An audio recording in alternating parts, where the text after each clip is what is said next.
Welcome back, everyone, to episode 22 of the Beyond the Beeps podcast on the Incubator Network. Today, we are taking a little different approach to talk about some of the other people who are involved in the NICU.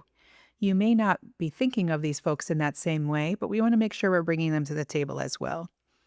We usually talk about the babies and center our conversations about the family while they're in the NICU. But for a lot of our mothers, they are also admitted in the hospital.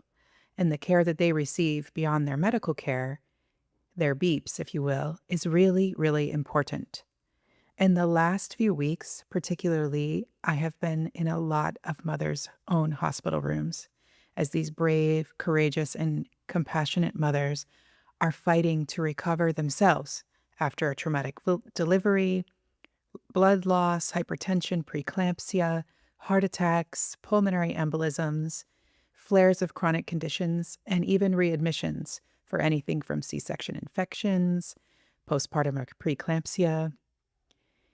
What has become evident is the folks taking care of these parents are part of the NICU as well. The way a mother is treated in the labor and delivery unit, maybe the mother-baby unit, the cardiac intensive care, step-down floors, and even the emergency room has an impact on how that mother and how that family will be able to show up in the NICU, and thus how that baby will recover. Today, we will talk with one amazing mother, Victoria Varela-Hefty, about her experience as a mother who needed that continued care and the impact it had on her experience. Welcome back, everybody. I am so excited to have Victoria Varela-Hefty with us here in the studio. Victoria is a native of Miami, where I am also, as you all know, where ICU Baby is located. She grew up here, went to an incredible high school, Palmer Trinity, then went on to Smith College and majored in political science and government, went over to Florida State University, where she majored in international relations, got a master's there, and went on to be an educator. So a great human being for 4 years before she turned to the nonprofit world, where she worked at Lotus House here in Miami as the community outreach director. Lotus House is a very special place to us here at ICU Baby and here in the Miami-Dade community, as they are the largest shelter in the United States for unhoused women or women experiencing homelessness. They do provide wraparound services for women and their children, and we have relied on them to get safe shelter for our families in the NICU, as we know that sometimes in the NICU, it can be a very tough time financially, also for relationships. And so we're super grateful to Lotus House for their existence. And of course, to Victoria for her great work there. And then she actually just joined our ICU Baby organization as our brand new director of programs. And we are just extraordinarily lucky and thankful to have her. But what brings her to this NICU podcast, as you know, all of our guests are NICU parents, and Victoria is as well. She gave birth to her first son, James, in 2024 at just 28 weeks. And so welcome, Victoria. We are here to have a great conversation with you. Welcome to Beyond the Beeps. Thank you. Thank you so much for having me.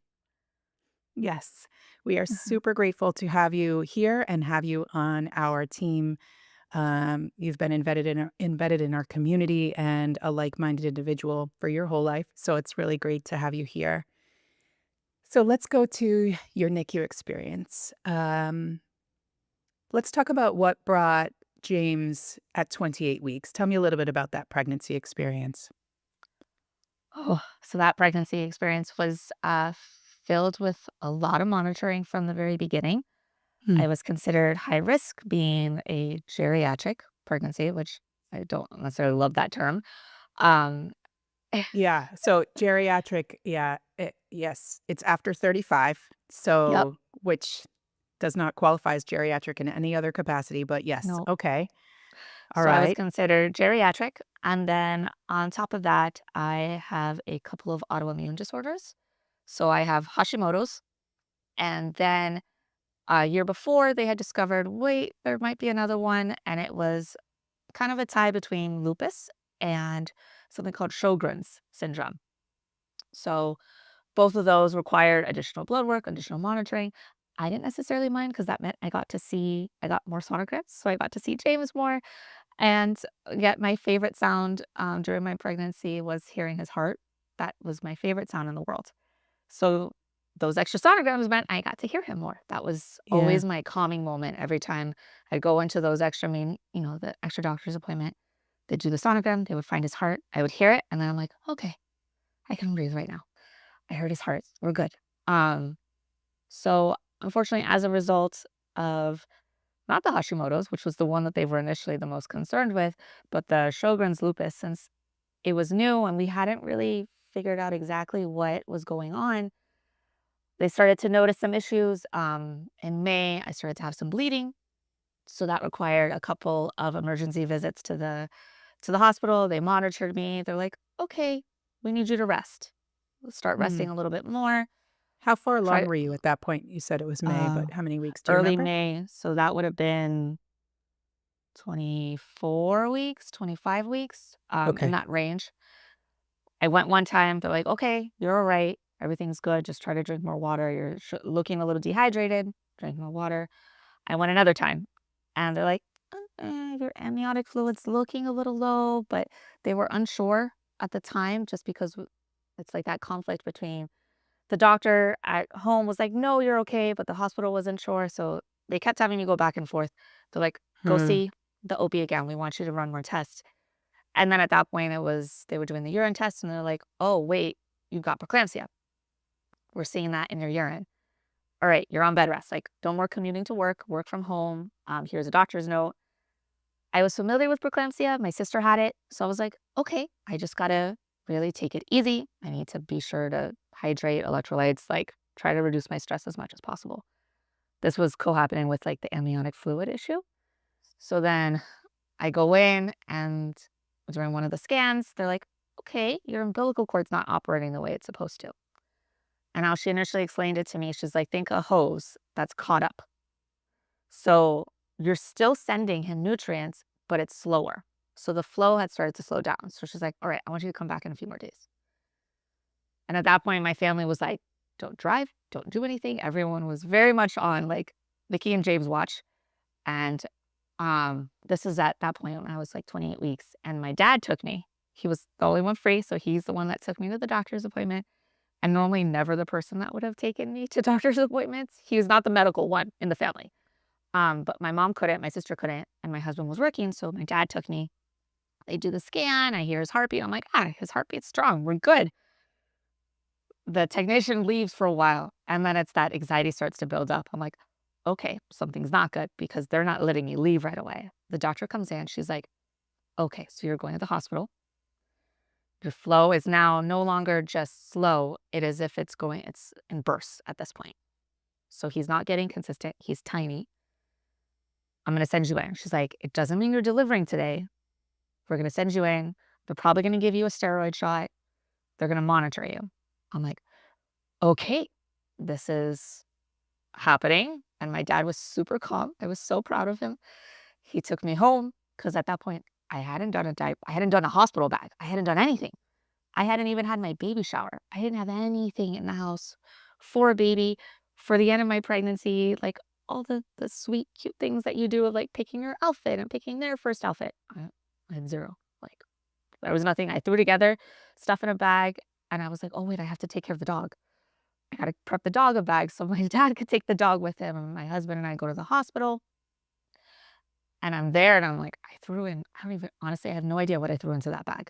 I think I threw a cell phone charger and a toothbrush and deodorant, maybe a brush. After that, I had no concept because I was just trying to keep my anxiety down. I'm like, okay, just because I'm going to the hospital, Maybe that just means I'm going to have to live at the hospital for a couple of weeks so he gets bigger. I still hadn't thought I'm delivering this week. That hadn't fully come into my brain. We go and it's a little bit of a whirlwind, even though I wasn't emergency that they had to deliver that moment. It just felt like a string of doctors, scans. They put me on what is it, PO? They wouldn't allow me to eat or drink when I got in. NPO, that was what it is. Um, they come in, my sister arrives because she went to she swung by Target and got me a bunch of stuff so I would have things. As they come in, they're like, all right, time for that steroid shot in the butt, which didn't know. And she was laughing because she had to do something similar. So we're like keeping to the Varela tradition of having complicated pregnancies and deliveries. She's there. The neonatologist comes in, one of the three that I got to know very well over James's time. And he was like, don't worry, if we have to deliver tomorrow, I'd rather have a healthy 28-weeker like he's showing than an unhealthy 38-weeker. He was like, don't worry, even if we deliver, he's going to be fine. Like, he was very positive. He was like, the outcome is very positive. We're going to make this work, but don't worry. He said a lot of other things. To be honest, I think I was in such a daze, it kind of went in one ear, out the other. I was like, okay. They do another scan. They're like, we're holding steady. We're not delivering. You can eat. And I remember at that point I was ravenous because I hadn't eaten all day. I hadn't even had water. I was desperate because that whole end of the pregnancy, I was so thirsty. Now it's partially pregnancy and also with the Sjögren's, it gives me very bad dry mouth. So it was like a double whammy. I'm like, I'm tired. All I wanted was water. I was desperate for water. So I finally ate. We slept. The next morning, they do the scan again. They're like, okay, we're going to put you back on NPO.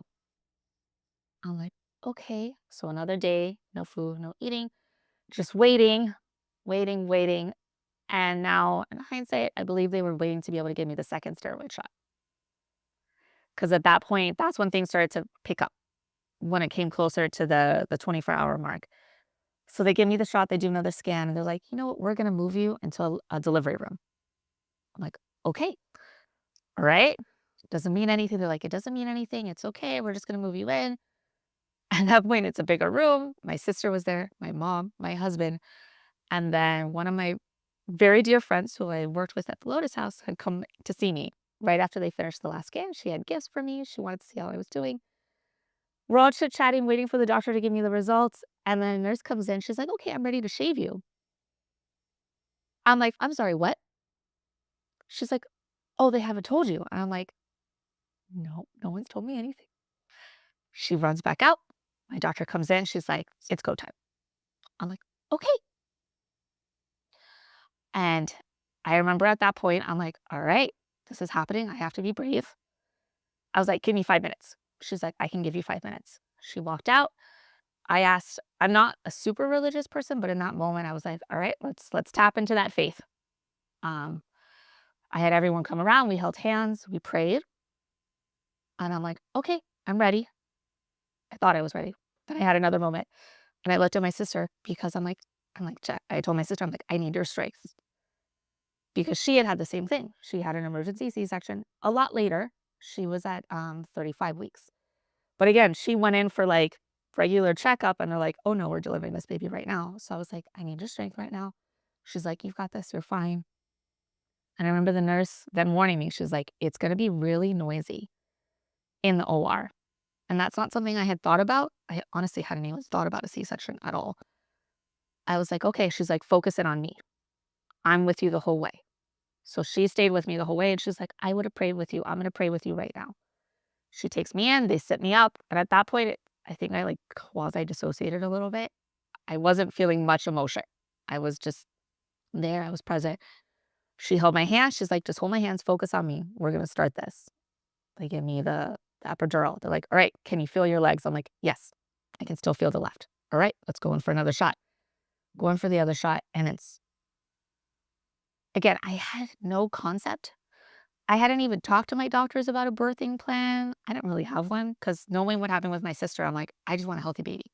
Whatever means that he's healthy and I'm healthy, do what you got to do. But I hadn't even taken the time to research yet, like to better understand what was going to happen.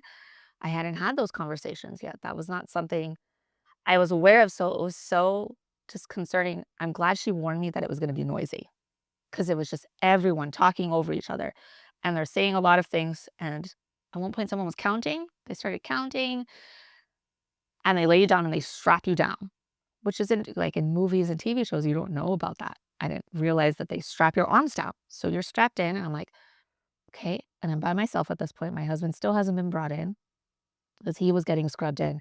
He finally gets there, so he's there. It's the anesthesiologist and the nurse, the same anesthesiologist nurse was with me. She's like, "Focus on me. I got you." She's like, "Things are happening." I was like, "Okay." They're like, "Oh, they've already started." I was like, "Awesome." They've started. They went in, and it felt very fast. It was super quick, and then all of a sudden, I hear screaming. And James, that became my next favorite sound in the world. He came out screaming, and I look at my husband, I'm like, "Is that him? Is he screaming?" And hearing that sound, I'm like, "Oh, he's a fighter. Okay, we're gonna this is it's gonna be okay." He came out and he did not stop screaming. He was loud, very loud. They take him over, and I can see them wrapping him up, doing what they gotta do, and then the neonatologist, who was different from the one yesterday, comes over and he puts him on me so I could at least see him. His eyes were wide open, and obviously I know that he, like, couldn't see, but it was like he was zeroing in. He He could zeroed in feel on you. We know he could that. he zeroed in on me. They put him on me. We have our photo with my doctor, the neonatologist, and us. We took a photo. They take him away, and I told my husband, I'm like, "See you later. You're with him. Take care of him. I'm fine." Obviously, in that moment, it's like, "Okay, now I'm alone back with the doctors, and there's a lot of things happening, Yes. putting me back together, I guess." Um, I go into recovery, still very loopy. I think it was either my mom and my sister came in, and then that's where I guess my health challenges started, was from recovery on. So I'm a Yes. hard stick, and they Mhm. couldn't find a line to take blood. So I was in recovery for a very long time because it took 4 different nurses and doctors to finally get a line to draw my blood. So my Wow. whole arm ended up being black and blue because they couldn't draw blood. It was to the point the neonatologist had come in after he was already in the NICU, came to give me a report, and he stood and held my hand while they were trying to find a line to be able to draw blood because he felt so bad. The sweet, kind man that I still think of and is an angel. Still would be, and I'm not his patient technically, but he was trying to like fight, give me comfort because they just kept Yeah. stabbing. They couldn't get a line. Took forever by the time they sent me in. Okay, now I'm on the mag drip because of the preeclampsia, and I knew already at that point. I'm like, all right, I gotta wait 24 hours. So I had that, at least that knowledge, because I remember that from my sister. What It's did like, all they tell right, you the 24 hours was for? the magnesium, because I was still on the mag drip Oh, for that. Okay. Not for to the go see preeclampsia. James. No, just like they couldn't move me. Yeah. I had to stay in the bed until the magnesium drip was done to be able to go see James. Mhm. So when my husband came in, I saw him. I was like, "Sorry, buddy, you're on duty. You're gonna be going back and forth." So he was shuttling everyone back and forth to the NICU. I was like, "I want pictures. I want updates. I want to know what's happening. How's he doing? What's going on?" Um, What do you for think how so that's interesting that you said because you knew your sister had this 24-hour hold on her. Did mhm, that help you to yes, manage your expectations at that moment? yes, because no one told me. I knew. I was aware. So at that point, unfortunately, with a lot of my care, I was not given a lot of information. And if you don't know Mm, what questions to ask, you don't know what you don't know. that's right. So I knew I had to wait 24 hours. I'm like, it's okay. I'm just relying on everyone else to give me pictures, to tell me. Um, and I knew who were of my family who was going to give me more detail than others. So I would try to send them more. I was like, why don't you go? Yes. Give me more pictures. Tell me more updates. Um, I knew he wasn't intubated, that he had a really high APGAR score, which I Great. then learned what that meant. I was like, oh, okay, Yes. great. I knew all of those. So I'm like, okay, he's small. He's tiny. They told me how much he weighed. He was 1 pound, 13 ounces. A little nugget at 28 weeks and looked like such a little alien with like the scrunchy head and like no fat. He was all skin and bones. But I'm like, okay, we're he's tiny. We're going to be for a while. I don't know how long, but at the very least, like, I think the whole time in my gut, I knew that he was going to be fine. I was like, he's going to get through this. It's going to be challenging and maybe a long road, but I knew he was going to come out of this okay. Yeah. So it was just a matter of waiting. So I had to wait the 24 hours, all of this, just sitting and waiting. Then they take the catheter out. They're like, okay, once you go to the bathroom, we can take you to the NICU. I have a camel bladder. I'm not someone that goes to the bathroom often. So I was waiting, not knowing that with a C-section, you need to get up and start walking, Yeah. that the pain builds up and the gas pressure builds up the longer you take to stand and walk. I didn't know that. I had no concept of that. So by the time I was ready, I was in the worst pain I have ever felt in my life and had no mental preparation knowing I was going to be in this amount of pain. And Hmm. because of the timing of And no it, one it had was said no, anything. No. I had no concept of it. And unfortunately, when they took the catheter out, and that was during shift change. So it was a different nurse that came in, didn't know me, didn't know anything. And she's like, well, if you don't get up to pee, I'm going to have to put the catheter back in. And that meant not going to see James. I'm like, no, Right. that's not an option. I was like, give me a Yes. bedpan. I'm like, I'll do it in a bedpan. She's like, you can't do it. How are you going to lift yourself to do it in a bedpan? I'm like, watch me. I will do it. I'm going to see my son tonight. I'm not waiting anymore. Nothing is stopping me. And I was getting frustrated. I was like, no, it's giving me like helpful advice. Um, and my family, again, my sister went through a C-section, but on reflection, she had a nurse that helped her walk, that told her all of these things, that helped guide her at night to support her through that. Unfortunately, it was a holiday weekend. It was shift change. Everyone kept coming in as if I knew. They kept talking to me. Oh, you know this. I'm like, no, this is my first baby. I don't know this. And they just all kept assuming that. And I'm like, nope, nope, no, I don't know this. No, my baby's in the NICU. I don't. It felt like such a lack of education and support. It was just so something simple that if you looked at my chart or asked me, I could have told you. But again, that I don't know what I don't know. Right. Yeah. How are Um, you supposed to ask a question about something if you didn't know it was even an issue? I didn't know it was an issue. I didn't understand. So I finally get over to the NICU. I'm doing this, and then I would come in through these waves of pain. So they never put me on a pain management plan. Okay. Um, and the following day, it was a struggle. I'm down in the NICU because there was a potential issue with James because Hmm. the one thing that he had was there was concern with his intestines because he wasn't passing the meconium. So they were worried that either there was a tear or it wasn't fully formed. That was the one part of him that hadn't done it. Because it was a holiday weekend, they weren't sure if they had the specialist that could do the sonogram or the scan. So at that point, they're telling me we may have to transfer him to Nicholas Children's. And I remember thinking, okay, so I have to get discharged today. Like they're taking him to Nicholas Children's. I'm not staying in this hospital. All of this is happening, and my doctor came and searched for my OB. Was like, "Where have you been? I've been looking for you." Hunting me down in the NICU because there was still concern about my care. She's like, I need to check your incision. I haven't looked at your incision yet. I'm like, it's still covered. She's like, why is it still covered? They didn't tell you to take off the cover? I'm like, no, I didn't know I could. Again, I was in between thinking about James and all of this. I didn't know when to ask for that. I hadn't even thought, honestly, I hadn't thought about my Yeah. bandage. Yeah. I mean, why would you? Why Some would I things are think? meant to be covered and some things are not. So how would you know that? And Okay. my thought was, they'll tell me when to take it off. Sure. Silly me. Silly me. I should have been a little more proactive in that aspect. So it's my mom and I. She's like, okay. We asked the nurse, we're like, how do we take it off? Because we went to try to, and I almost passed out from the pain Yeah. because of the types of glue that they use. Again, didn't know that. So my mom runs out, and the nurse is like, oh, you have to wet it. Like, okay, that would have been helpful information to know in advance. We Hmm. take it off. And again, I'm struggling with the pain because it'll be fine, fine, fine. And then I'm about to pass out. Then they'll give me meds. Hmm. It's not Um, managing it, it's reacting to it. it was very reactive. And it felt like they were. every time I would ask for pain meds, it was almost like, "Why aren't you just have to walk." That was the response I was told a lot. "Get up and Hmm. walk." And I'm like, "I will, but I'm in so much pain, I can't even get up to walk." When I tried, I, like, kinda collapsed on the floor with my mom, and my mom has arthritis, and she couldn't pick me up. We called for someone to come help, and no one came. We then grabbed my cell phone and called my OB.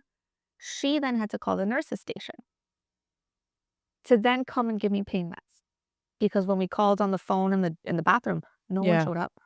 My mom called and said, "She's in pain, I can't lift her, she's in the bathroom, can someone come help us?" No one showed up. And it was that, like, it felt as if I was the weak one, that I was not doing what I needed to do, that I was being kind of a baby about the pain.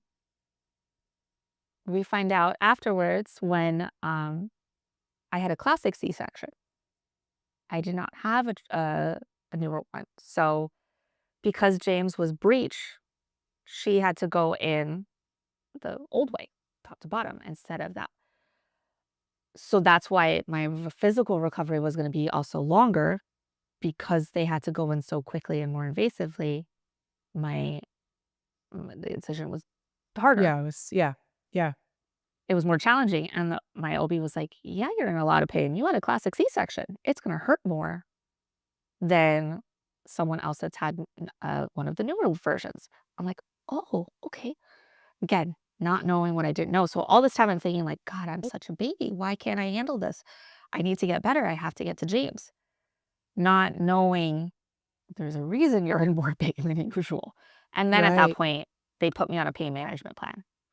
And then I was getting the medication. I was able to start to recover a little bit more. So it's interesting here. About how many days in were you that you got this pain management plan? Third day, Day 3. So day 3. it was interesting when you shared this story. This is a problem across the board of pain control and listening to moms, Hmm. listening to women, listening to families. They did a great job, it sounds like, getting you to the C-section. The C-section, you didn't experience pain, is that correct? Nothing. Nothing. Um, Okay, so yeah, nothing like everything was managed. Like everyone responded very quickly to what I was saying at one point mhm, in the C-section where I felt like they were pushing me back. Like I yeah, felt the pressure pressure. and it was making me nauseous. Okay. So they gave me some better, so they're like, "Here, we'll give you a little Benadryl just to help with like the nausea." I think it was Benadryl, something like that. They gave me something, they added something in to help manage that pressure and the nausea that I started to feel after he So was they were already out. attentive to you. They were Super listening attentive, in that very moment. attentive. And then but from that point forward, Mm-mm. it fell away. Communication It's stopped. mhm, There was no anything. And you're not this is I hate to I mean, I'm glad that you're not the only one, but it makes yeah. me sad to say that we've had other parents who've not like in the NICU, they're trying to be there. They're trying to not just recover from their own major abdominal surgery, right? Under any other circumstances would be considered, rehab worthy, um, if not for having a baby. But you're also trying to get to a baby who's not at your bedside, care for the baby, get to the NICU, handle this extra stress.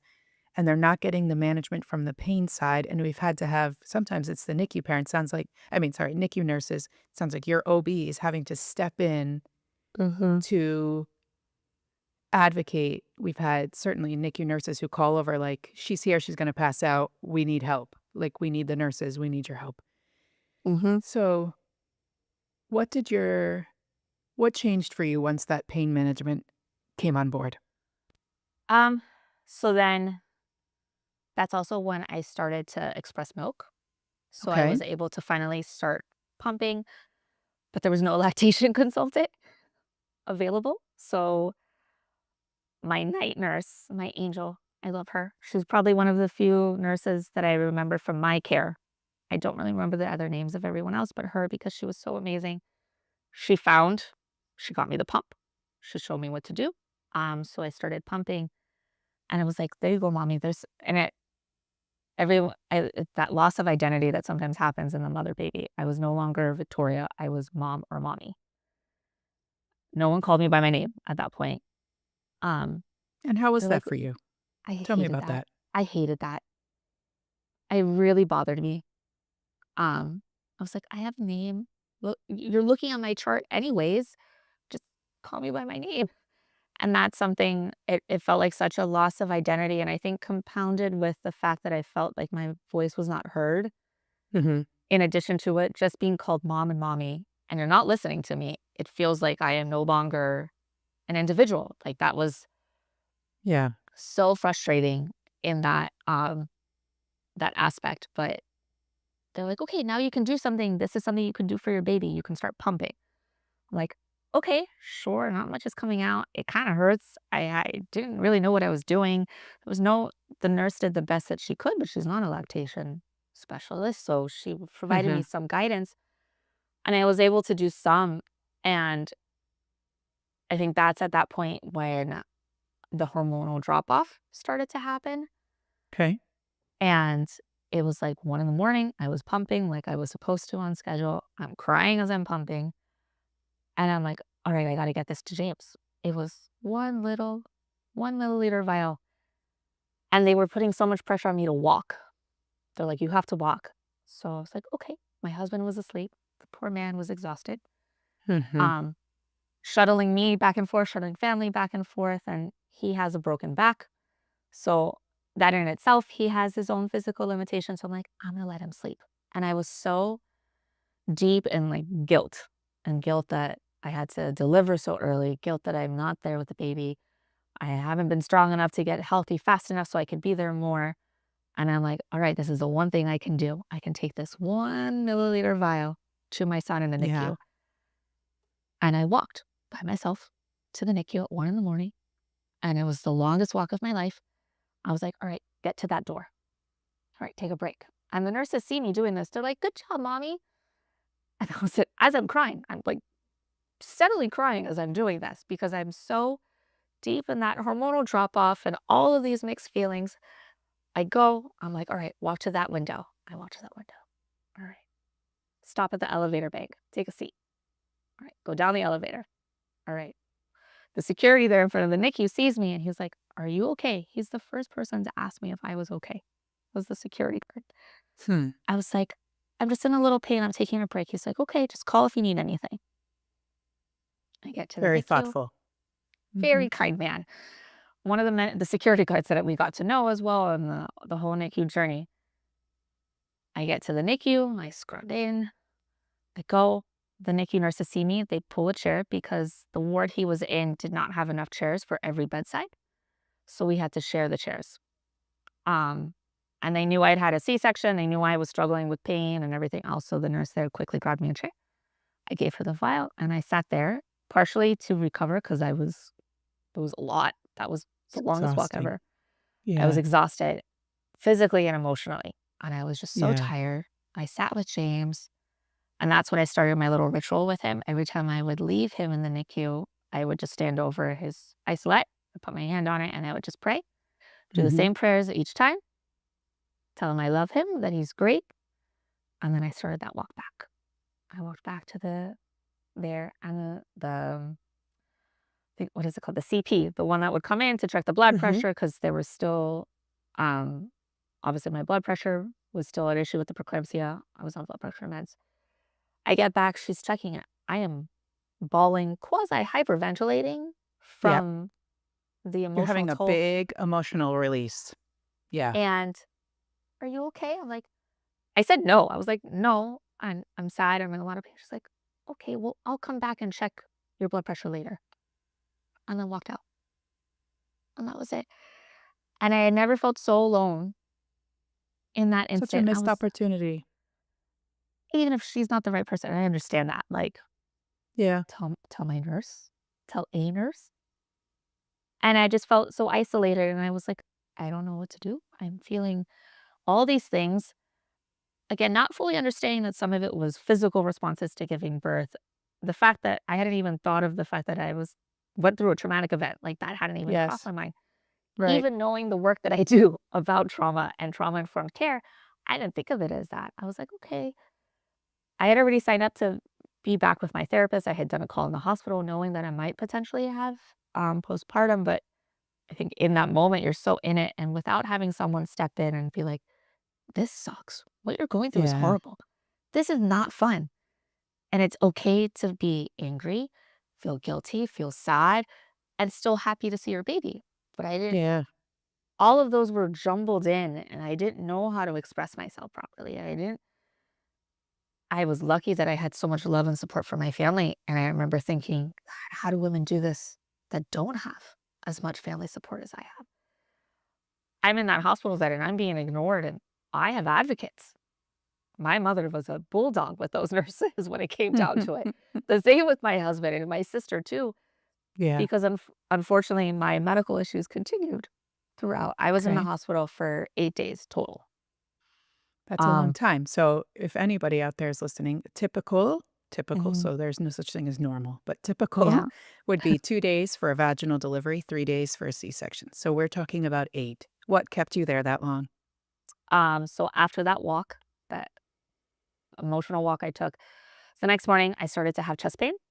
Mhm. Um, so I've had it before because of my autoimmune issues. It causes a lot of inflammation, and I Mhm. developed pericarditis again. So it So was inflammation inflammation. around the heart. Okay. Exactly. So I had inflammation around the heart. That meant, all right, sorry, we got to call cardiologist because they were thinking of discharging me at that point. They had given me an extra day given the classic C-section aspect, and the OB on duty that day. She's like, all right, let's think about discharging you. And I was like, okay, so normally I wouldn't tell this, but I'm having the pericarditis symptoms again.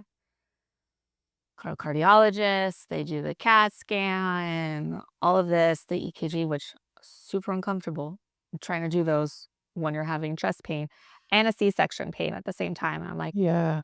breathing through all of it. And they kept being like, are you okay? And I'm like, yeah, I'm just in a little pain. So they got better about trying to time those scans with pain meds to try Mhm. to make it a little more manageable. So they're like, you're gonna be here another night. I'm like, okay, that's fine. Like I was like, well, at least I'm down the hall from James. So that Right. meant I can go Yeah. at night to go see him. It's a lot easier for us to visit and check up on him, knowing that he was still having some of these gastro issues. This was Mhm. still he hadn't The back, actually yeah. it was in the back. He hadn't eaten yet. They hadn't given him any milk. Um out of concern. So they were giving him nutrients and fluids, but they hadn't actually given him any breast milk at this point because of concerns with his intestines. Mhm. So I was like, all right, at least I'm still close by. Like I'm here. They're monitoring it. We're okay. That day, that evening at midnight, the OB, who's not part of the OB practice that I go to, the one that's for the hospital, comes Mhm. into my room. He's like, "Sorry, ma'am, we're moving you." I'm like, waking up. I'm like, "What?" They're like, "Yeah, we're moving you to the cardiology,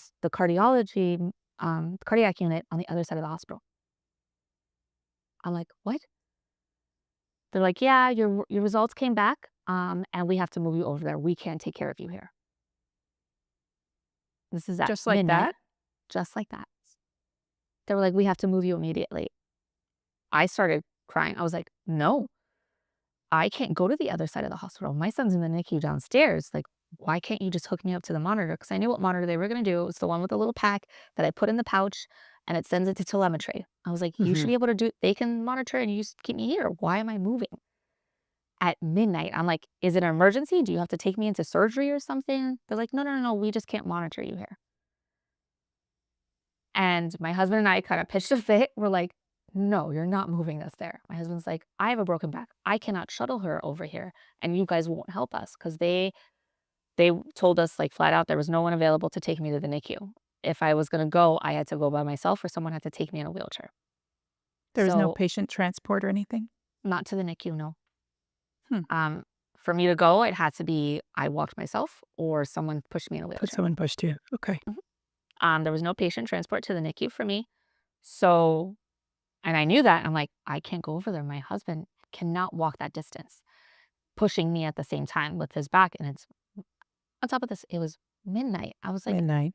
Yeah. is this an emergency? They're like, no, no emergency. You're okay. So in my head, I'm like, why can't this wait till the morning?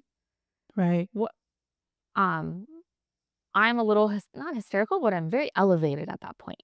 Um, Sure. the head nurse on duty then came in. She's like, I understand. I'm really sorry. That was not. We're gonna find a solution. So then They moved me to the bottom floor, which is technically the discharge ward. It's not meant for multiple days, but that's where they put me. Hmm. So they put me there. They're moving me down and they go through all of the same check-in processes that I did days ago. They're like, "Do you feel," because I'm upset and I'm elevated. They're like, "Do you feel safe? Are you concerned about your husband?" And I'm like, "No, I'm upset at all of you right now because you're shuffling me around. No one's telling me anything. No one is even fully explaining why I'm being moved. What are the cardiac concerns? Like, what is going on?" All of this with, again, back of my mind, never left, was James. Um, Jeez. I mean, I was being shuffled around and not this was still at midnight, Victoria. midnight, midnight, Wow. midnight. Okay. They do all of this. They've settled me in. It ended up being a nicer room. So in that aspect, it was bigger, it was more spacious. And the one advantage is that not being in the mother baby unit, I wasn't hearing the other babies at night. Because that was hard. The first time I heard another baby in the room next door to me, Yeah. it was heartbreaking because I'm like, my son's not with me. I can't hear him cry. Yeah. Yeah. So at least in that aspect, I wasn't hearing that. So I was able to sleep a little bit better. Okay. All of this continues. My cardiologist the next day was like, "Where have you been? I didn't know they had moved you." She couldn't find me to be able to check in on me. All of this, and she's like, "Look, your results are not great. We gotta do a cardiac MRI." I'm like, Mhm. "Oh, okay, cool, great." At that point, they had never switched the IV that they put in me from the first Mhm. day when I was first admitted. It was still on the same arm. They never switched it. So this is like day 6 at this point. So it started leaking. They had to take it out, and then it starts that process again to try to find a line. And it was like they were getting mad at me that they couldn't find a line, which was, Yeah, we can't control our veins. I can't control my veins. I was at that point, I was tapped out. I was like, Yeah. "Discharge me. I wanna go home. I just wanna go home. I wanna be out of this hospital. I Yeah. don't wanna be around any of you right now. Like, I'm a number, you ignore me, and now you're blaming me because you can't get a line into my vein that I cannot control." Yeah. Um, my sister and my OB had to have a little firm talking to with me because they're like, "You need this MRI. You're not good. Yep. You're not healthy right now. It's not safe for you. And we need you safe for James." So they bring in an anesthesiologist, was the only one that could get a line in. They had to bring him in because, they're very good at what they do. He got that Yes. in. I get the MRI, and that's when I come back, that's when I get bad news about James. They're like, "Hey, we might have to give him surgery. We don't know yet." This was one of the neonatologists. I call them, they were wonderful, but they all have very distinct personalities and how they gave news. Yes. This one tended to be, she told you the absolute worst outcome so that you were prepared, which was helpful. But because of all of the emotional ups and downs that I'd had prior to that, that was tough news. She told me, I'm Yeah. like, "Okay, all right." I'm processing it. And I guess my processing phase, to my parents and my husband, they all immediately jumped. They're like, "It's gonna be okay. Don't worry. It's fine. He's gonna be great." And I lost it. Yeah. I yelled. I was like, "I'm allowed to be scared. I'm allowed to be mad. I have every right." And I got elevated. Um, and I just started crying. And I went into the bathroom and I slammed the door. Um, Yeah. and put myself, and I just cried. I was like, I needed to Yes. release. I hadn't Yes. released. Unfortunately, the saga at this hospital continues. They called security on me. Oh. Yes, because apparently, because I slammed the door and I got loud, they called security, and security was trying to come to me and potentially, I have no idea what they were planning to do. My nurse was not the one that called security, it was someone else.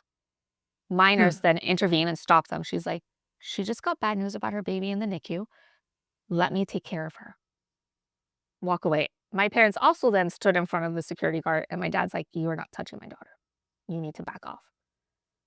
She comes in, and I was so upset, and I had all of this emotionality that had yet to really be acknowledged to a certain extent by the hospital staff, Yeah. by the Yeah. support. My family loves me, and they were also so worried, so I think it's hard. They were like, "It's gonna be okay," and at that point, I didn't need to hear it, "It's gonna be okay." I needed Yeah. someone to be like, "You have every right to be upset. Yep. Feel it. Don't drown in it, but feel it. It's Yep. okay." Mm-hmm. Um, so she let me walk. So I started pacing. She's like, "But you can't go far." She let me walk off because I just had all this excess energy. I'm like, "I need to let this out somehow. I know I can't scream, and I can't throw anything, and I can't do anything else." So I just started pacing the ward enough, and I get back in. She's like, "Let's get you into bed." I'm like, "I can't get into that bed anymore. I'm done with this bed.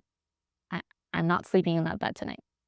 So she got me another one of the family chairs, and I slept in the Mm-hmm. chair because I was just so tapped out of the bed, Yeah. of the hospital, of everyone. I was like, "No one is acknowledging this." And it made me feel like I was weak and crazy and guilty and all of these things jumbling through. And she was wonderful. She was like, "Can I give you something to calm you down? I just want to bring your blood pressure down." She's like, "We're still worried about your blood pressure." Right. She's like, "It's not going to knock you out. It's just going to try to bring you down." And eventually I let her. She's like, "Why don't we eat something?" I'm like, "I can't eat anything right now." I sat down and eventually I slept. The doctors came in, and it wasn't until my last day, hours before discharge. At that point, I'm just waiting for them to come in to take the IV out. The the charge nurse of the mother baby unit came down because she'd heard at that point, I think they started to realize like there was a lapse of care involved. And she came in because she'd been on vacation. And she's the first person to tell me, "You just went through something terrible. It's okay to be upset." She's like, "My NICU mamas, you guys are strong, but you need extra love in that time, and I'm sorry you didn't get it." Hmm. Um, and she's the first person to give me resources to help me through the NICU process. No one had come in and given me anything about knowledge of the NICU or what to expect or the terminology, nothing. She was like, "Here," and she came with a packet. She's like, "Here, these are some Instagram groups to follow." She's like, "Follow NICU Mama." She's like, "Follow ICU Baby." So that's actually how I first heard about ICU Baby because she used to work at one of the hospitals that you're in and was very familiar with the work. She's like, "I'm Mm-hmm. working to bring that culture here to support our NICU moms more." Being aware of the struggle, she was like, so focus on the physical, we forget about the emotionality. Hmm. And that was really a lot of it. I had decent physical care. They were concerned about my physical well being, but no one at one point stopped to acknowledge that that aspect, the emotionality, the trauma that I went through, the Yeah. what I was feeling, and it took so it and I struggled for a while because then once I was out, it was like, "All right, James is in the NICU. I have to go back to work. I have to make sure I have enough maternity leave," and not all of that. So a lot of those feelings just got pushed down, Right. and they would bubble to the surface at certain times in the NICU on certain days, not even days that necessarily warranted it. I remember crying one time because I was changing his diaper, and he's a boy, and he peed everywhere. And I was like, "Oh my god, he peed everywhere. Why didn't I catch it?" And it, like, sent that, like, "Oh god, how am I gonna Hmm. handle this at home?" And Yeah. and the nurse was like, "It's okay. You gotta suck it up." And again, it was that saying, like, "Y just get through it. It's fine." Not because it Hmm. wasn't the actual mess that he made that I was crying about. I was still Right.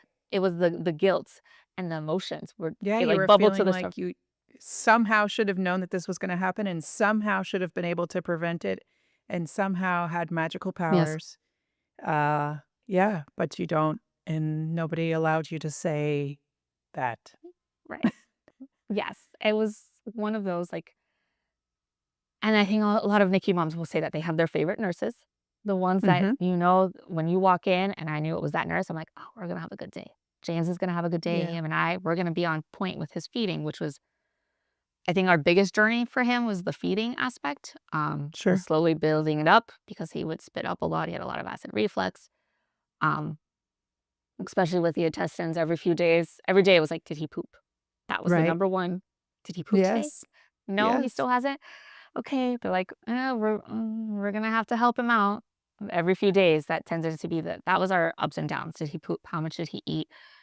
Before I came on, I was actually looking back at my notes. Um, Mhm. so I didn't again, I was like, "They're telling me so much information. I'm not a medical professional. Well, I can pick up stuff fast. I'm not gonna remember all these details, and I wanna be able to reference back because I know I have to be his advocate." So on my phone, I opened the notes app, and my husband and I, we did shared notes so that Mhm. when I would go and he couldn't, he would see the notes, we would put pictures in there and vice versa, even though once I was out of the hospital, it was very rare. I don't think there was ever a time that he went without me. I was always it was very much it was either me or him and I together because of his Mhm. work schedule.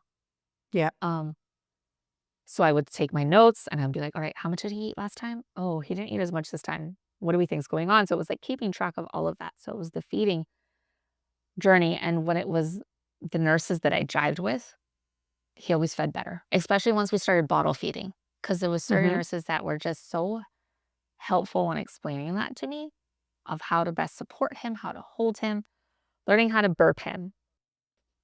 Traumatized my family seeing how we burp NICU babies, like the straight. They're like initially they're like, "You're not doing it hard enough. He's not gonna burp if you do it that way," and like teaching me how to like firmly cup my hand and burp and doing the what is it? The wiggle to help him Yeah. get gas out. A little, like, yeah, The holding figure him and 8. just the figure eight, Mhm. that's what it was. Which my mom didn't have to do that with us because Right. it wasn't an issue. So she when she saw me do that the first time, she's like, "Oh my god, are you hurting him?" I'm like, "No, no, no. I was taught. I swear. This is how look, everyone's doing the same thing." And then he would burp and she's like, "Okay, all right." But I knew the nurses that and it was just funny. I'm like, those are the nurses I knew I could get emotional with and they would support me. But on those days, I didn't. It was just I went in feeling better. I was like, all right, this is going to be a good day with these nurses. I still remember all of their names in my head. Yeah. I haven't forgotten them. Um, and they were just so kind. And it was the difference on how I felt and how James felt too, because I know he would pick up on that. And those were always the good days with the nurses that validated my questions, my concerns, that had patience. I'm like, I'm so sorry. I know I'm asking this again. And they're like, your mom. It's okay. Ask all the way. And it was that feeling. So his time in the NICU in that aspect, we were so fortunate because, well, we had little tiny little hiccups for the most part. It Mhm. was just he needed time to grow. He was just little. He was tiny. Yep. Um, and I got lucky that we had a lot of really wonderful nurses that listened to us, that explained things. They were so good about explaining things, and they knew I was taking notes. So sometimes I'm like, "Can you pause? Let me write this down." And they would wait, and then they would explain it further. And they became almost like aunties teaching me Yes. Yes. how to burp him. Like one of them, after that incident where he peed all over the place and I didn't know what to do, the next day it was my favorite, one of my favorites. She was like, I have 3 boys, so I'm teaching you this as a boy mom, not as a nurse. She's like, this is what you have to do to make sure that he doesn't pee through the diaper or that it doesn't get you That's in the right. face. And it never has happened since. I have not had any issues since then with getting peed in the face or peeing through the diaper because she taught me that trick. More like an aunt Right. would to a niece than a nurse being like, "Oh, why didn't you know this?" Um, so it was wonderful in that aspect that we Yeah. have You're a great student. You just needed somebody to help to be the yes, teacher.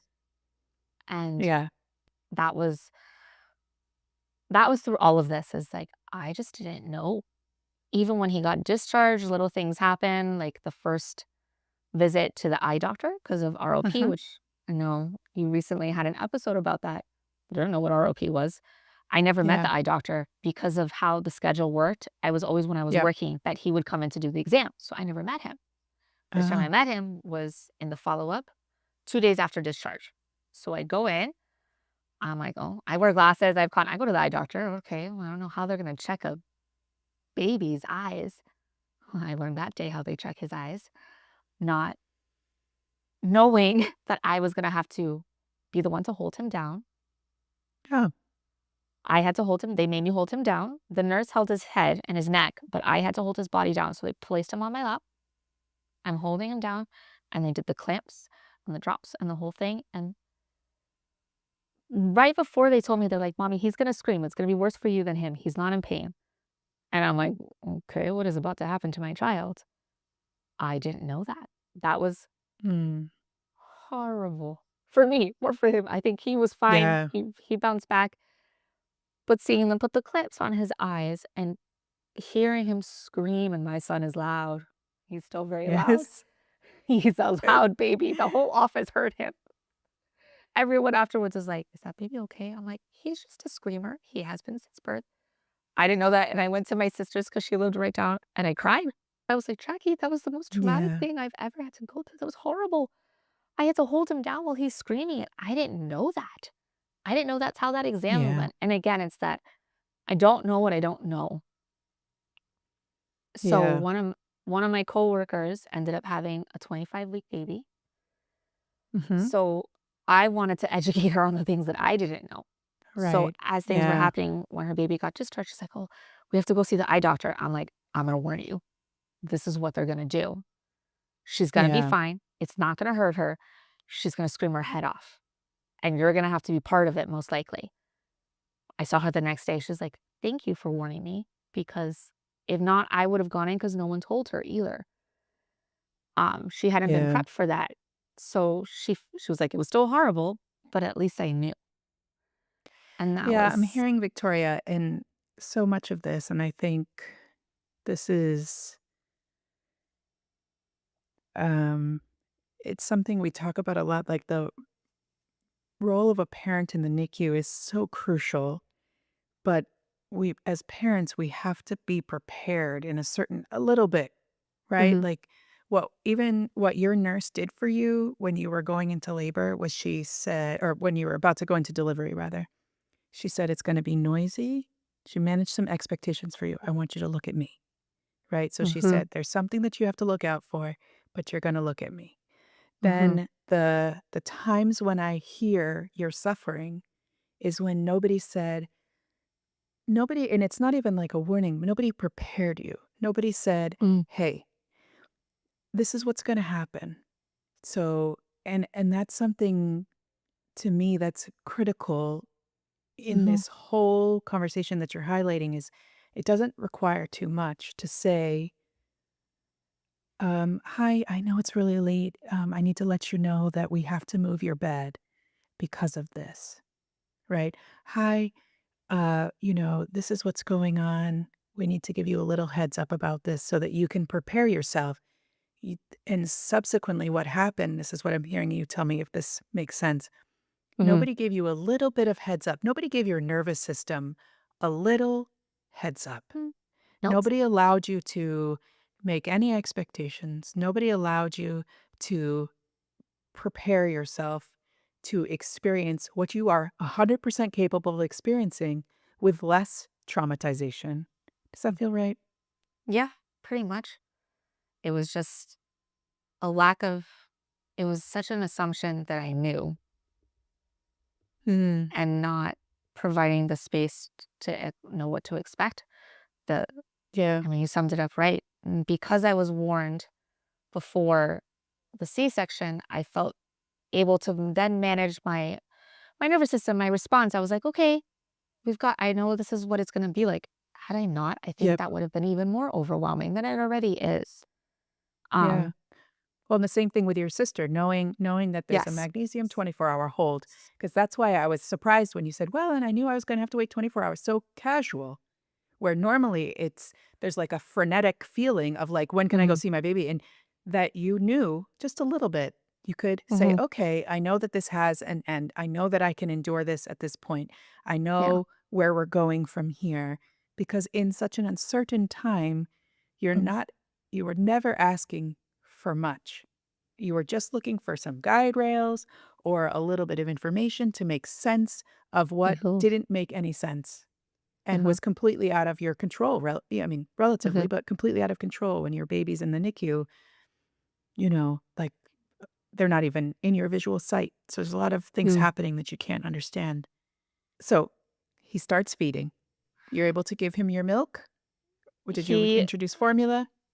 so his first few feedings were from me. But Yep. because of the pericarditis, the medicine that they had Mhm. to put me on, they Yep. would not have been able to use that. So technically I would have had to have just pumped and dumped for 3 months, Mhm. and given some of the emotional challenges and everything else I was going through, they were like, "Don't worry about it. We're gonna give him donor breast milk." So he had donor breast milk up until 34 weeks or 32 weeks. They Mhm. started transitioning into formula, um, in the NICU, so the last couple weeks was formula with And him. how did you do with that transition? Okay. Um, Yeah. he had acid reflux from the beginning, Mhm. no matter what he was eating. So they started with one and they found it was harder, so then he had to switch to another very specific type of formula eventually that helped Yep. um better manage the acid reflux. But that meant Mhm. holding him up for 30 minutes afterwards. So sleep was always a struggle with him, especially when he first Yep. came home because it's basically we're feeding him it ends up being every 30 minutes. Um, Right. but for the most part, he passed it. He gained steady weight gain. So even though he's technically on like the 30th percentile in weight when you go to the pediatrician, he's still small for his age. We're so happy because it's upward. And that's all that matters in the end. Like Yeah. he's still growing. He's doing great He's on his own curve. on his own curve, but his curve is great. His pediatrician likes to Great. say he's a preemie that doesn't know he's a preemie. So, Mhm. um, good eater now, very vocal about what he likes and does not like. He'll tell me, nope, nope, nope, and closes his mouth when he does not want that food anymore and will point and grab what he wants. But yeah, the feeding was probably the biggest journey in the NICU for him. And that was like the biggest concern when we came home. Is he Sure. eating enough and just making sure to match the schedule and Mhm. how they were increasing? Because then when we go home, we don't have the nurses to tell us how much we're going to increase and at what rate. Right.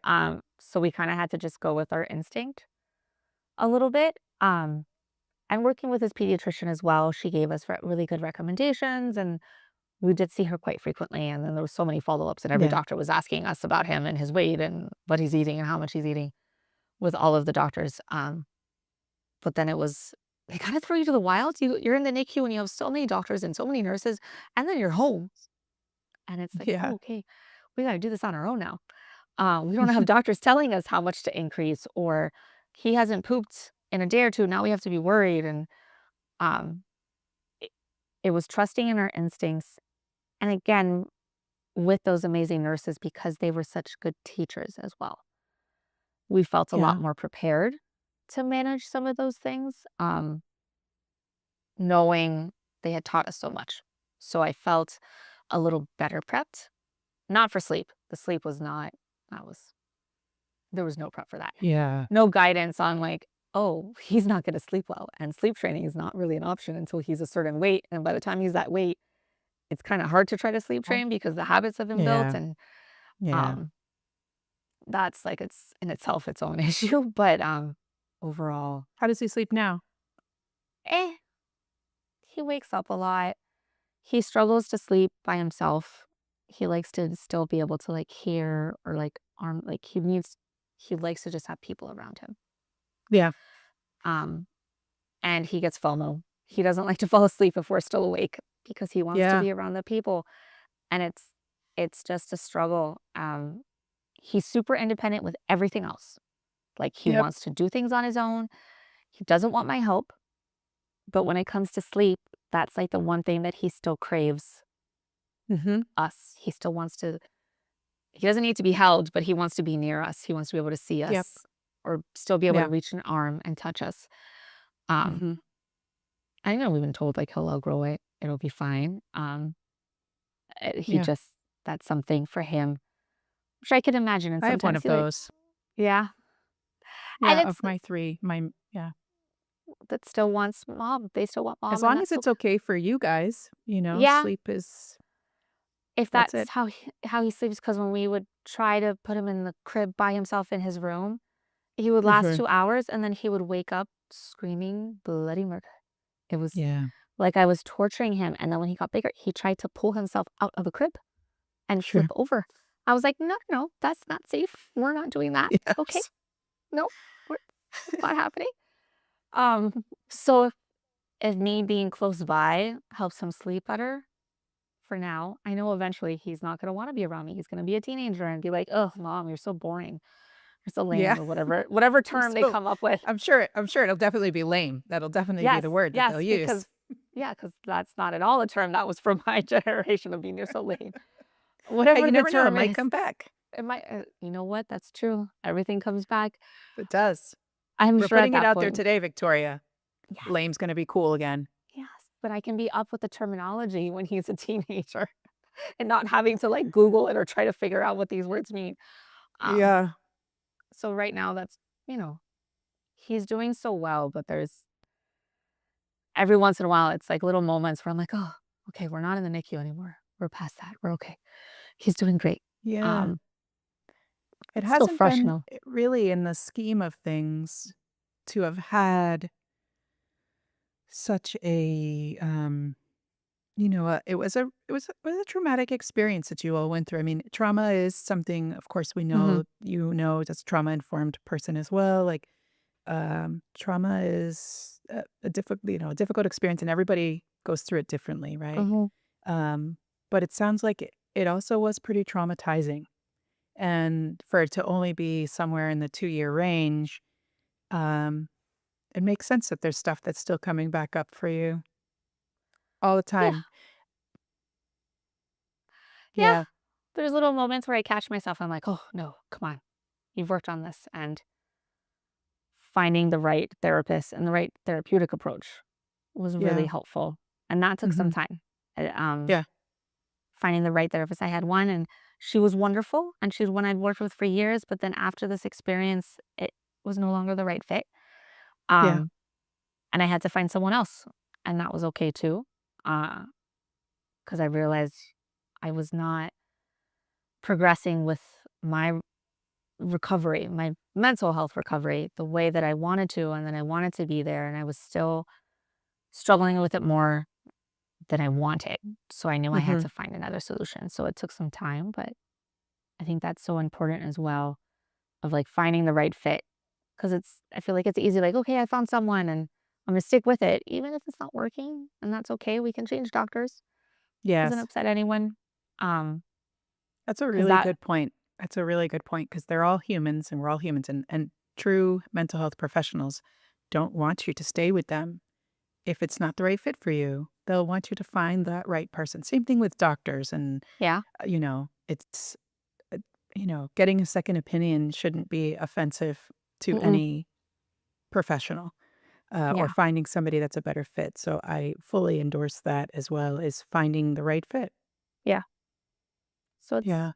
it's part of it. And it's a long journey that I know will still continue. And I'm sure in like big milestone moments, I might feel it bubble up a little bit. Yeah. Um, but it's then becomes more manageable, and it has become more manageable. Before it would almost feel a little debilitating in those first few months home, trying to Mhm. manage everything else. And now it's like, okay, I had a little moment. I'm gonna just take a pause, do some breathing. We're okay, and then move forward. And sometimes that means I give him an extra squish when I get home, and I make him give me extra Yes. cuddles, and I tell him I love you, and he's like, no, because that's what he likes to do all the time now. Yeah. He'll say no. I'm like, "You can't tell me how I feel, James. This is what I feel." So I'm trying to teach him that already. That's such a wonderful parent. You've always been from the beginning, Thank you. from the beginning. So, um, I'm wondering if um, you obviously came to join us at ICU Baby, Mhm, um, and I'm wondering now, knowing sort of a difference, what would you have thought should have been there for you in the NICU, with like putting a little more of a professional hat on, I guess. mhm. You're a parent professional, you're a professional survivor of this experience. And and this is coming from, like, the knowledge and the background I have in trauma-informed care, and in those moments, having someone come in. not immediately. Obviously, those first 24 hours are so frantic that nothing is necessarily going to be processed. But the sooner the better to have someone come in and again acknowledging like, hey, this is going to be tough and it's okay. Having that kind of support, someone outside of the family that is a professional, acknowledging that. Tell me what questions you have. Here are resources. Look it over. I'll come back and I'm going to provide you additional help or help make those connections if there's something you're unsure of. And it's giving that reminder of it's okay to not know. Ask the Mhm. questions. If something feels off, advocating for yourself, not just for your baby, but for both. Um, Mm, but giving that space to feel mm, because it's so much pressure of like, all right, he's in the NICU. You have to be strong all the time. It's mm. go, go, go. And it doesn't allow for the space to heal from what you've gone through because no matter what, if your baby's in the NICU, that's traumatic. It's scary. It's life altering and it doesn't always get acknowledged in the same way. It's okay, it happened. Let's go. Now on to the next thing. And while that's important to not drown in it, being able to have the space to do that and to feel Mhm. both things. Feel Right. sad and angry and also joyful. Um, I actually, my husband made me watch Inside Out while he Oh, was in the yes. NICU. I hadn't seen it Yeah. before, and he made me watch it, and I was crying at the end. I was like, "That's how I feel. I'm sad and happy all at the same time." He was like, "This is why you needed to watch it." But and it's silly, and it was a cartoon movie, but it helped acknowledge like, S "Oh, okay, this is real. I can feel both of these Yeah. things." And having Yeah. a professional come in that's not the doctor, because the doctors Right. have to be the doctors. And in the end, I want my neonatologists and my NICU nurses focused on my child. And it's true, I do Right. want them focused on his care first and foremost. Um, but having that knowledge and a way to provide that additional care because it's such a unique situation. It's not run of the mill. And Right. having that level of support that's not your doctor, someone to come in and um, help validate those feelings, I think Mhm. would have made such a huge difference in that journey. I had to figure it out a little bit on my own, and it was longer process and maybe more challenging than it needed to be as a result. Yeah. So having that support, even when I was still in the mother baby unit, would have Yeah. been life changing because then it would have made me feel Mhm. better, and I might not have pushed myself so hard walking at 1 in the morning to deliver 1 milliliter of milk. I would have asked for help more. Um, Right. Asking for help. I guess in the end, that's probably the bit being able, having the space to ask for help and not Yeah. feel badly about it would have been, Yeah. I think, so helpful for so many. Yeah. Yeah. Those are very powerful thoughts, and I'm just so grateful that you shared this because I think there's so much in your story that resonates with a lot of our families. Mhm, Um, even, having to decide between, I mean, you didn't have a choice, but pumping, if you're having this medication, I've did this conversation with 3 folks this week where because of their own health, they have to stop. And what do we do about that? And how do we manage that? And mhm, um, it helps to normalize it. That mhm. it's I've almost never seen this be a a mother's quote unquote, and I'm in air quotes, it's not a failure of a mother ever, right? Everything that moms are doing is 110% all the time with, Mhm. open wounds and drains and lines and leads um so thank you for sharing all of this your story. Um I'm wondering if there's something else that you haven't shared today, like, words of wisdom or something that you'd wanna, leave us with. So if there's a family out there right now sitting by their bedside, something that you would wanna share with them, or maybe a mom in the maternity floor. Give yourself, and this was something told to me a lot, and I didn't always acknowledge it, but like giving yourself grace Hmm. and pause. I think once you're in that NICU, it feels like go, go, go constantly. Okay, this hour, this day, this thing, this step, this moment, and not pausing and taking that breath. Um, there's always going to be urgencies. There might be emergencies that you do have to respond quickly, but when you're not in that moment, just slow down. Um, Slow down in that moment for yourself, for your baby, and it's okay. We don't have to be running at 1,000 miles a minute in that moment, and just to pause. And that's where sometimes I think you'll find clarity and you'll find a little more peace and you'll feel your body regulate a little bit better. Mm-hmm. It's something that took me a little while to learn, and I'm using it now more, and I've found the positive impact of it. But that pause, it's okay. You'll be okay to pause, because you'll Yeah. respond when you need to. But we need those pauses, those Yeah. slowdowns, because it does feel fast at all times. Mm-hmm. In the NICU, even post, it's gonna feel like you're constantly moving and thinking, and you don't stop. And it's so important to pause and just take a moment, whatever that moment means for you, but to take that moment. It's important. Yeah. It's beautiful. We use the acronym STOP, STOP, Hmm. stop, take a breath or take a moment, Ooh, observe, and then okay. proceed. STOP. Oh, Um, yeah. That there you that. go. There you Your go. innate. Yep, same thing. Exactly. We train our mentors with that, with our Okay. families, with our the nurses, everything. It's part of that. Like Yeah. pause, stop, Hmm. take a moment, observe what's going on. Do you need to Yeah. respond right now? And then proceed. That's brilliant. I love that. And just look at how natural and innate that was to you without even being taught. So wonderful. So, okay, we're building a virtual NICU knapsack. So, physical guidance for folks. What would be one thing that you went to the NICU that or rather you never went without when you went to the NICU?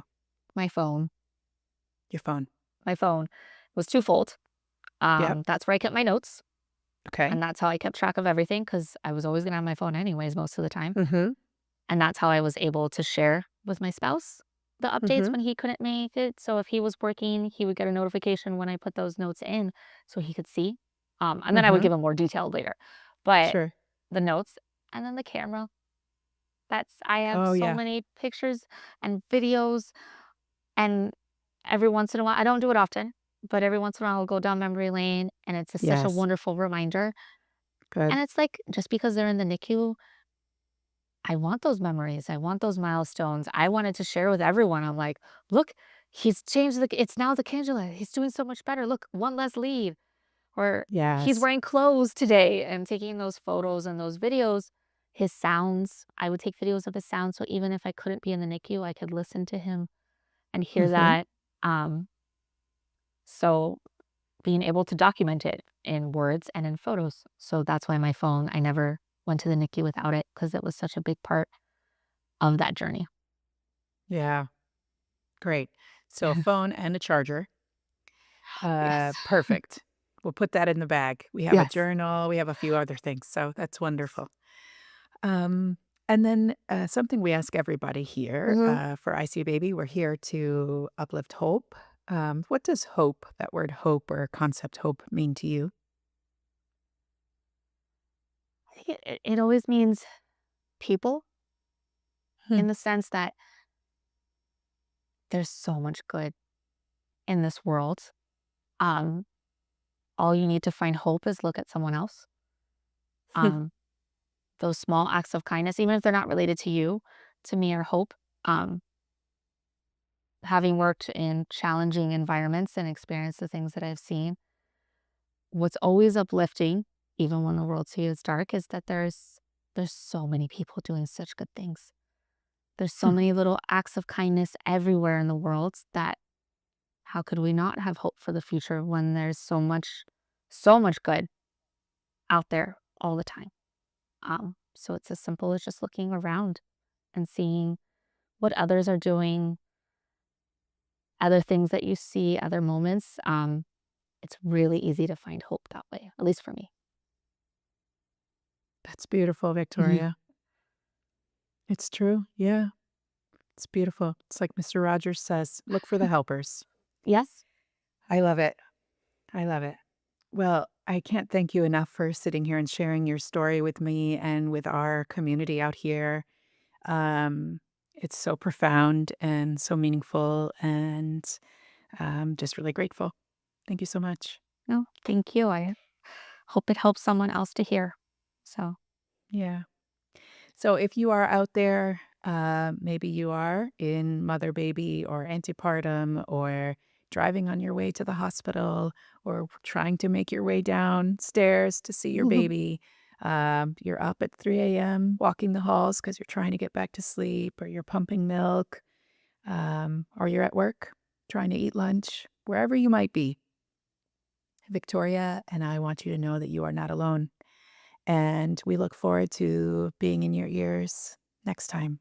Take gentle care, everyone.